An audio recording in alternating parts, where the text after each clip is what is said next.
and make us to revise. Amen. School, stand.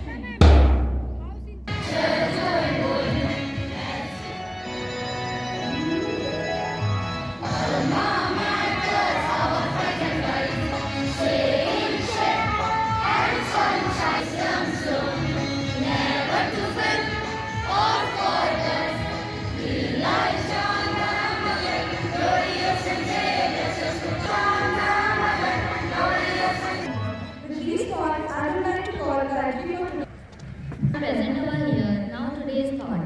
The mind is like a parachute. It doesn't work unless it's open. I repeat it. The mind is like a parachute. It doesn't work unless it's open. Thank you and have a wonderful day. Right, ask for today's amazing fact. The amazing fact. Do you know that 2011 Kumbh Mela was the largest gathering of the people, with over 75 million people. The gathering was so huge that To update ourselves, so I would like to call Shubhashri for today's news headlines.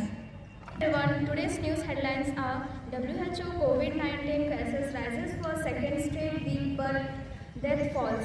China builds more than 60 makeshift hospitals to check COVID. National news. India now ranks third in organ transplantation behind USA and China. IIT Gandhinagar creates antiviral coating to fight viral infection. State news. Chhattisgarh records 2022 COVID cases, no new deaths. Ravindra Jadeja backs as #1 Test all-rounder after Dream Series